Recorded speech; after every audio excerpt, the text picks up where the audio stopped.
Today we're going to take you on a tour of the Joseph H Stewart Campground and Day Use area. This is on a beautiful lake, Lost Lake in Trail, Oregon, just north of Medford. Y'all come on. Hello and welcome back. If it's your first time here, I'm Scott. And I'm Allison. And we are Jarhead and Ginger's Journey. We're full-time RVers. We do destination videos, tips and tricks, and all things RV. That sounds like something you'd like. Go ahead and hit the subscribe button and come along on our journeys. The Joseph H Stewart Day Use area is just down the street from the campground. You do have to go out to the highway. It's not accessible by vehicle, but there is a trail that leads from the campground to the day use area. And here's a sign that points you to the boat launch to the right and the day use area with the marina, store, cafe, and rentals. So first we're going to take a right and go see the boat launch. And here is the boat launch and the marina. You can see the beautiful lake with the mountains in the distance. And somebody's launching their boat or bringing it in.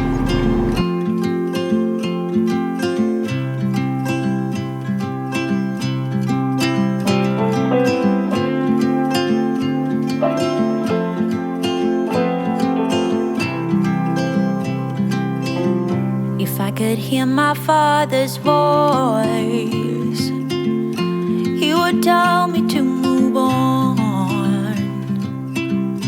He would say I'll be just fine. Here is the Joseph Stewart Resort, boat rentals, and there's a store and a cafe. We're going to go ahead and go inside and take a look.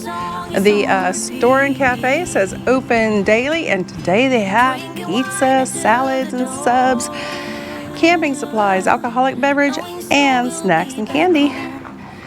And there's your ice. Let's go on inside. And here you can see they have fountain drinks, some snacks, some supplies. Nice little store in here, nice and cool. And look, this is why I brought you in here. Look at this view, breathtaking.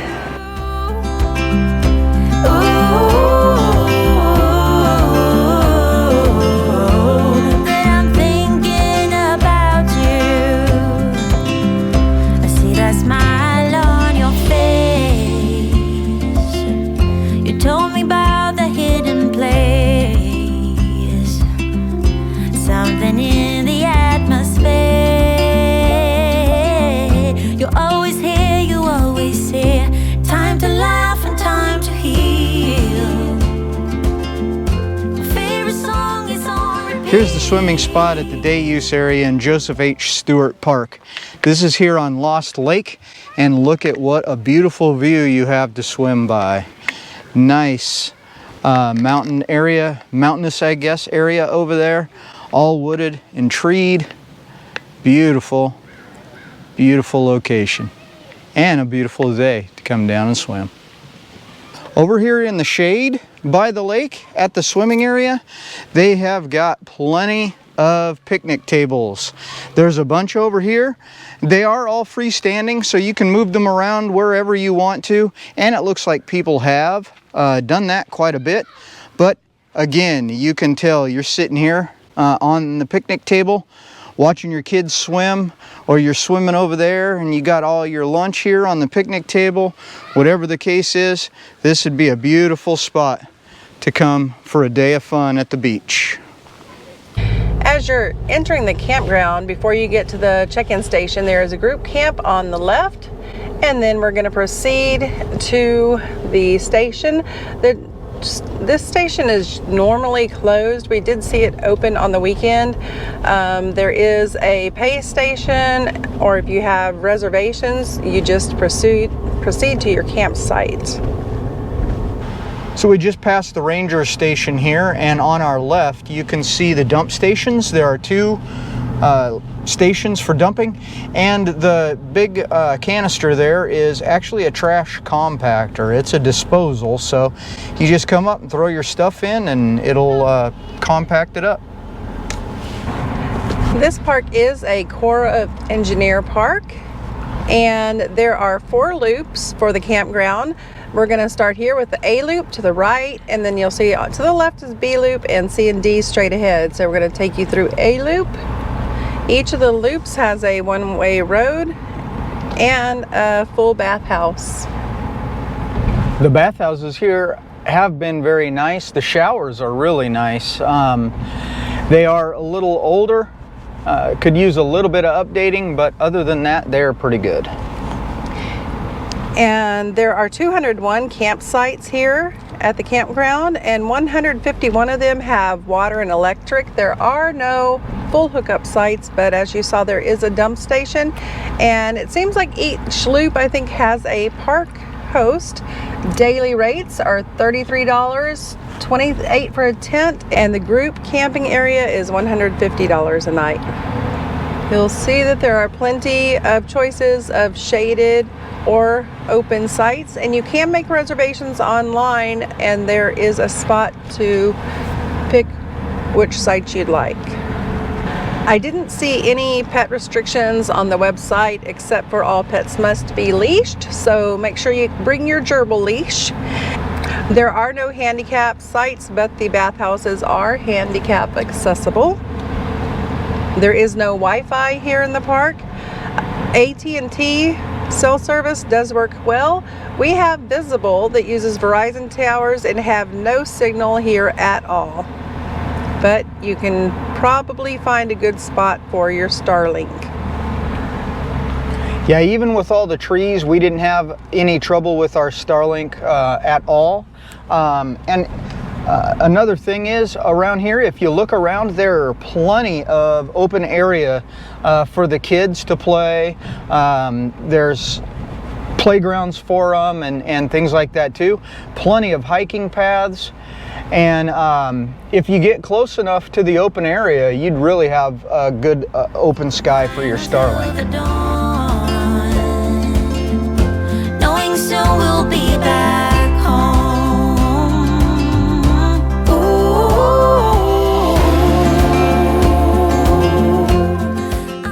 And now we're going across from Loop A to Loop B. As you can see, there are quite a few trees. I haven't seen any that pose a big problem with taller RVs, but I'm not going to say that there aren't any that need trimmed either. They do sell firewood at, I think, each camp post location. $6 per bundle, it says.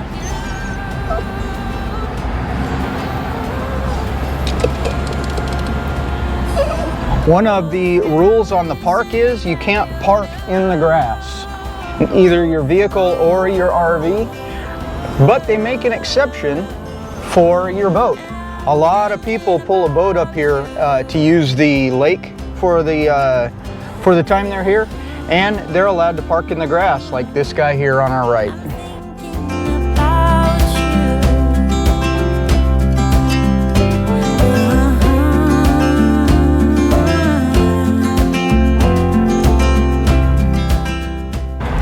All of the loops seem to be the same. There's literally a loop, and you've got parking on both sides, on the outside of the loop and on the inside of the loop. At the very inside, you have a big open field area for the most part, and your bathhouse. So it's set up really pretty cool. If you look at each of the campsites, they all have a post outside with the campsite number. On those, there are little blue signs. If the campsite is reserved, it has the dates. So if you're just coming in to look for a site and you don't have reservations already, you just drive around and find one that isn't reserved for the dates that you want to be here, and then use the self-pay station. Since we were here, it seems to really pack or get packed during the weekend. During the weekday, today is Thursday, and you can see how many sites are open, but each one that we go by that has at least one blue card on it is reserved. Most of them for this upcoming weekend. Loop B is the only loop that is open year-round. The rest of the loops are open seasonally.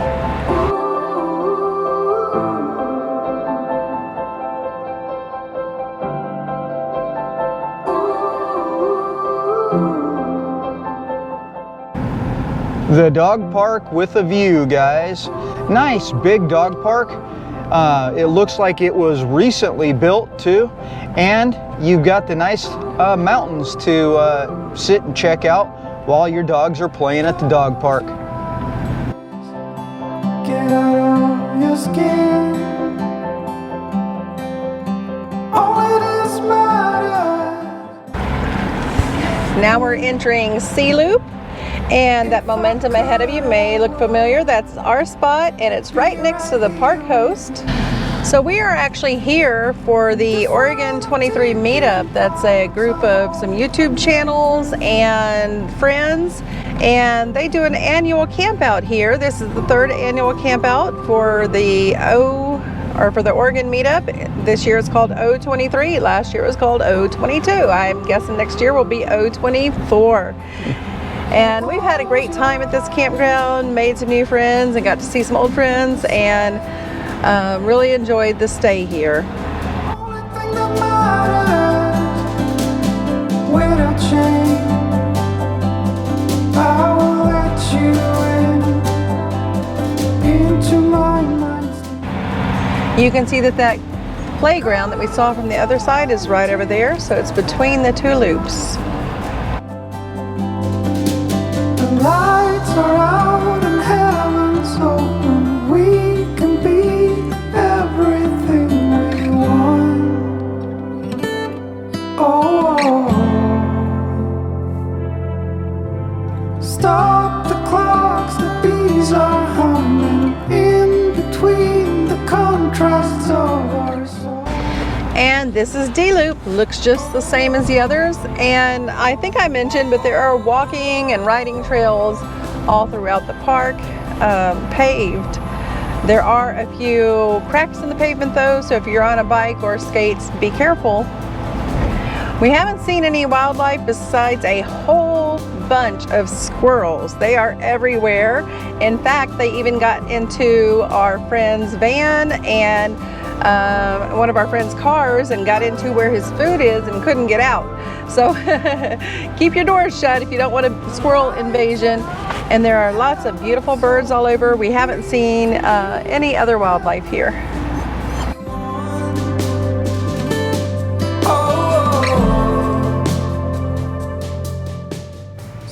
And now we're going to take you into one of the bathhouses. This is the bathhouse in the Sea Loop. This is the women's side. The men's is on the other side.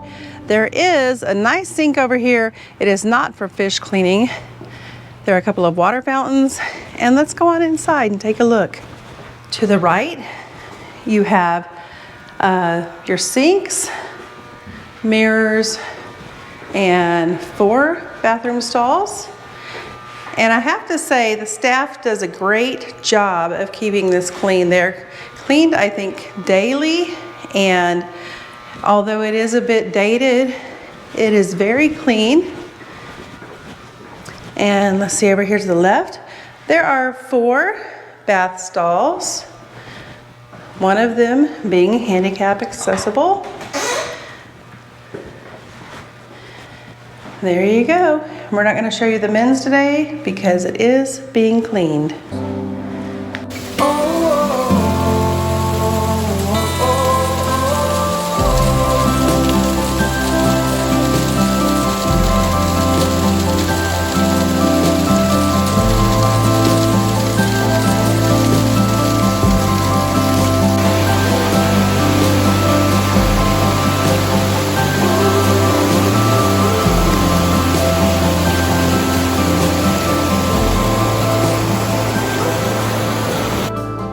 Here is our site. We are in Sea Loop, spot number 2.